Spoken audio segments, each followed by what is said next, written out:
नमस्कार दोस्तों, स्वागत है आप सभी का आपके अपने चैनल सिंगर शुभम शर्मा पर। सो गाइज, केबीसी की शुरुआत होने वाली है और अब कुर्सी की पेटी बांध लीजिए क्योंकि 10 अगस्त रात 9 बजे गूंजने वाली है वो आवाज। देवी और सज्जनों, मैं अमिताभ बच्चन आपका स्वागत करता हूँ। हाँ, कौन बनेगा करोड़पति में? तो भैया कौन बनेगा करोड़पति की शुरुआत हो रही है, लेकिन जरा ठहरिए। इस बार का केबीसी पहले जैसा नहीं होने वाला है। तो क्या है अपडेट और क्या मैंने दिमाग चलाया है, क्या मैंने सोचा है इसके बारे में, पूरी अपडेट इस वीडियो में हम डिस्कस करने वाले। वीडियो हो सकता है बड़ा हो जाए, लेकिन आप लाइक कर दीजिए इस वीडियो को और शेयर कर दीजिए सभी को। ये मेरा गेसिंग है और मुझे नहीं लगता कि यूट्यूब पर भी अभी किसी ने इस ऐसे टॉपिक पर वीडियो बनाया है।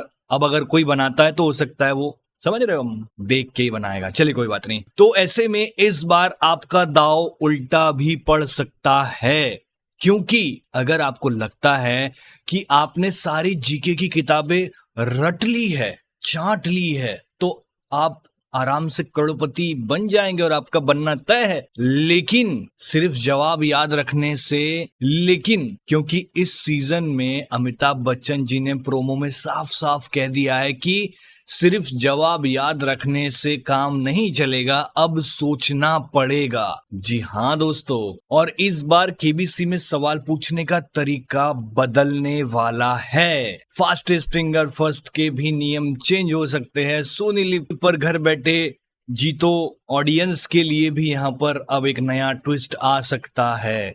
तो वीडियो पूरी डिटेल में आपके सामने मैं लेकर के आया हूं। बहुत मजेदार होने वाली है जानकारी आपके लिए, जानना बहुत इंपॉर्टेंट भी है। ये वीडियो हर एक सेकंड बड़ा इंपॉर्टेंट है, स्किप मत करो। इसीलिए इसे आखिरी तक जरूर देखो, क्योंकि एक एक पॉइंट को डिस्कस करेंगे कि क्या हो सकता है। क्योंकि अमित जी ने खुद बोला है सोचना पड़ेगा, तो मैंने सोचा है आप सभी के लिए कि क्या चेंजेस हो सकते हैं इस बार केबीसी में।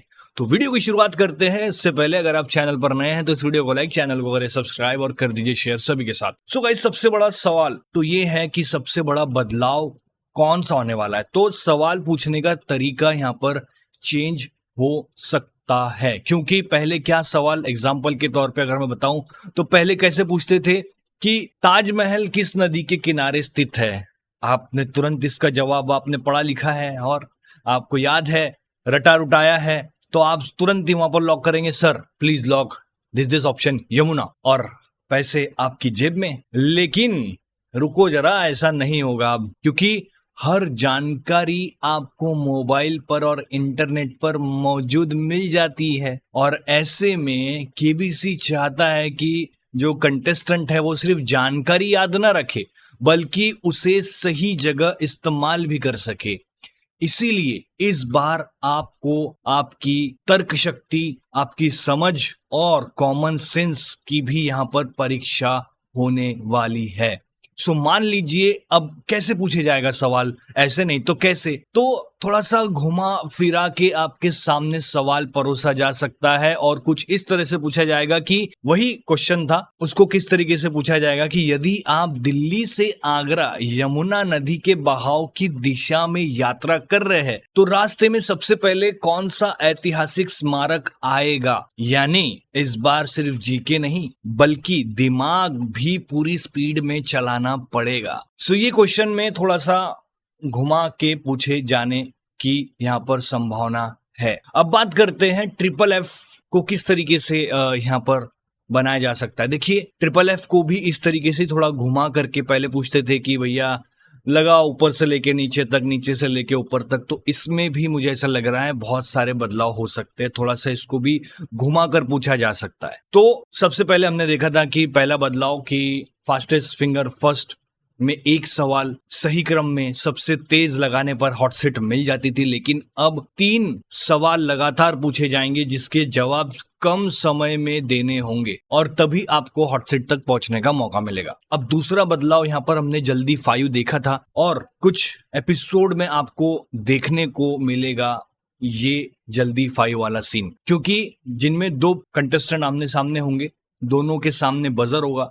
जो भी ये हमने देखा हुआ पिछले सीजन में से, लेकिन सवाल पूछने का तरीका इसमें भी चेंज हो सकता है। 5 सही जवाब देने थे और वही देने पड़ेंगे और जो जीतेगा वो कहीं ना कहीं आगे बढ़ेगा। और सबसे मजेदार बात तो ये हो सकती है इसमें कि अगर जल्दी फाइव में कोई जीतता है तो वही कि 50,000 यानी छठे सवाल से ही अपना खेल शुरू करेगा, यानी शुरुआत होगी बड़ी बढ़त से हॉट सीट पर। अब नई लाइफलाइंस की अगर मैं बात करूं तो जैसे कि वो सबसे बड़ा सहारा होता है गेम में, तो लाइफलाइन मुझे ऐसा लग रहा है वही 4 रहेगी। एक तो ऑडियंस पोल रहेगा, दूसरी 50-50 रहेगी, तीसरा वीडियो कॉल अ फ्रेंड रहेगा और यहाँ पर डबल डिप रहेगी, यानी एक ही सवाल पर 2 अलग अलग जवाब देने का मौका। लेकिन अगर पहला गलत हो जाए, आप सभी को पता है, तो दूसरा जवाब आपकी किस्मत बदल सकता है। लेकिन आपने इस लाइफलाइन का यूज किया तो आपको फिर से मौका नहीं मिलेगा कोई लाइफलाइन यूज करने का। अगर आपने एक बार उस लाइफलाइन को यूज किया तो आप गेम को क्विट नहीं कर पाएंगे।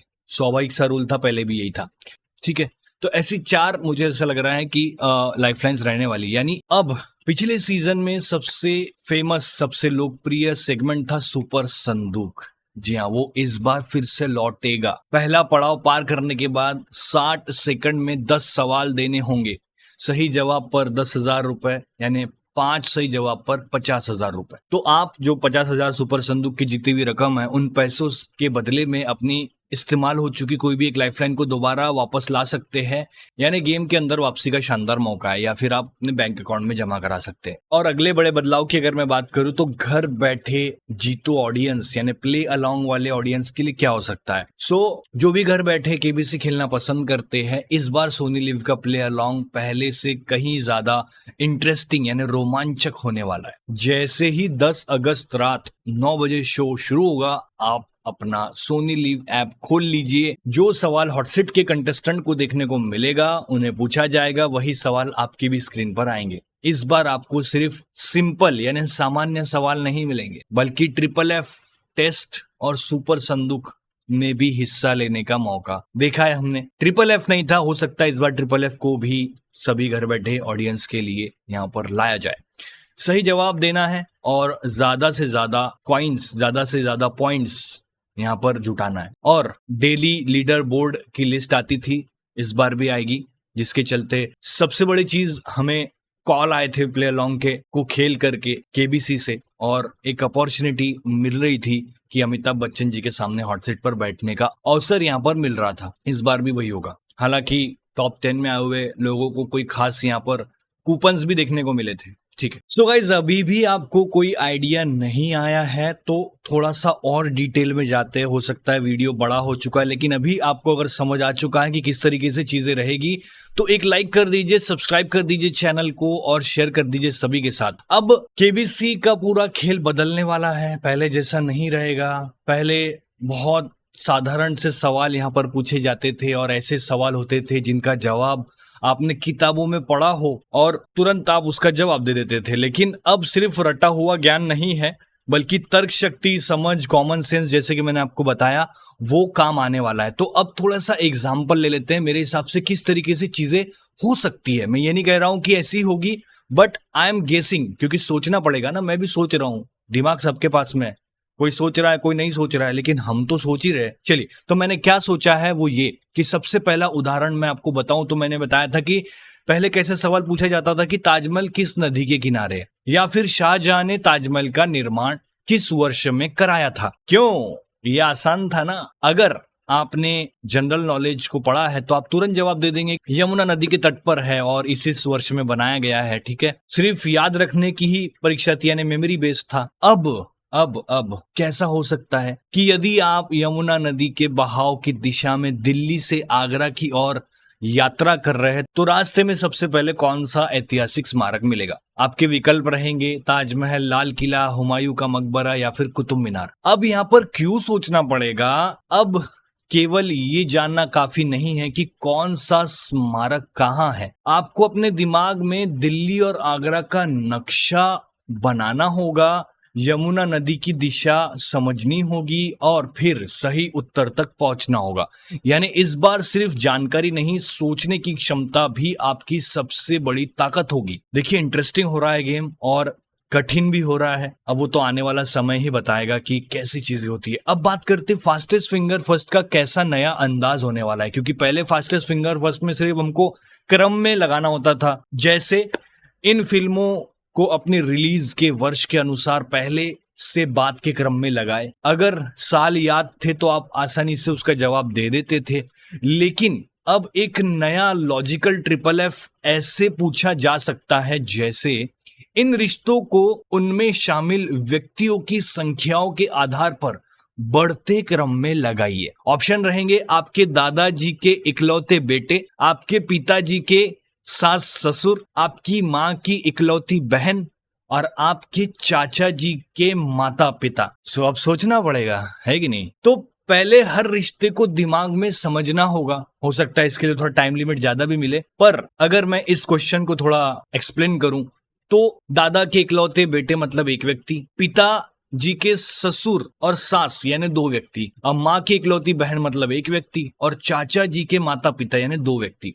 अब इनकी संख्या आपको समझकर सही क्रम में लगाना है, यानी पहले रिश्ता समझिए और फिर गिनती कीजिए और उसके बाद जवाब लगाइए। तो है ना इंटरेस्टिंग? चलो और थोड़ा सा कॉमन सेंस की ओर बढ़ते हैं कि और कैसे हो सकता है। सबसे पहले सवाल पूछा जाता था कि पानी का रासायनिक सूत्र क्या है? What is the chemical formula for water? उसका आंसर आप सभी को पता है, H2O। बस याद ही रहना था और याद ही रखना था, तुरंत जवाब लॉक।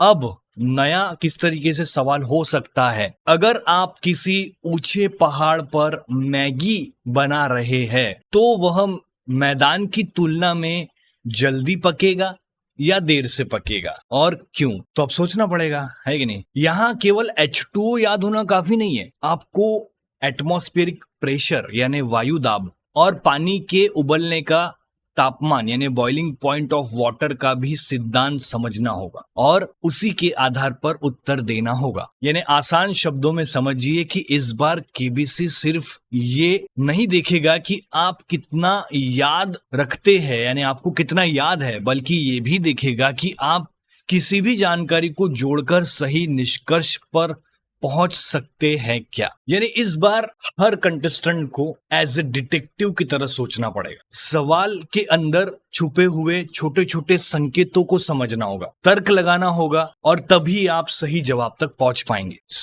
ये है केबीसी 18 का कहीं ना कहीं नया मंत्र, क्योंकि जितना मैंने सोचा है उतना मैंने समझा है और उतना मैंने आपको बताने की कोशिश करी है, और यही मुझे लग रहा है केबीसी सीजन 18 का नया मंत्र भी है कि सिर्फ याद नहीं, अब सच में सोचना पड़ेगा। ऐसे में आपको क्या लगता है कि इंटरेस्टिंग होगा या नहीं होगा सीजन? कमेंट करके जरूर बताइए।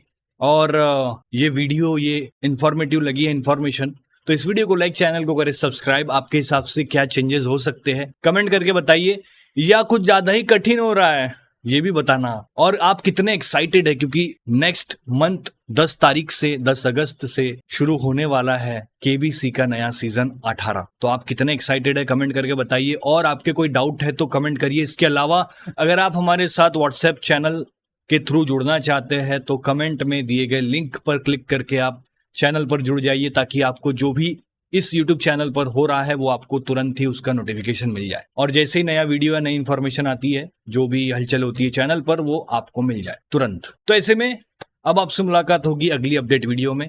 ये चेंजेस आपको कैसे लगे? वीडियो बड़ा हुआ है लेकिन लाइक कर दीजिए, बड़ी मेहनत से बनाया, बड़ा सोच समझ के बनाया है, और ये सारे चेंजेस अगर हो गए तो हमारा गेसिंग सही रहेगा।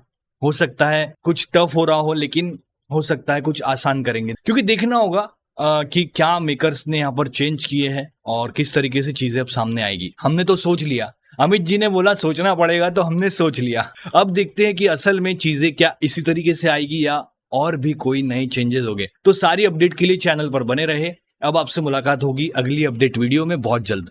तब तक के लिए keep like, share, subscribe. Thank you guys, thanks for watching, bye.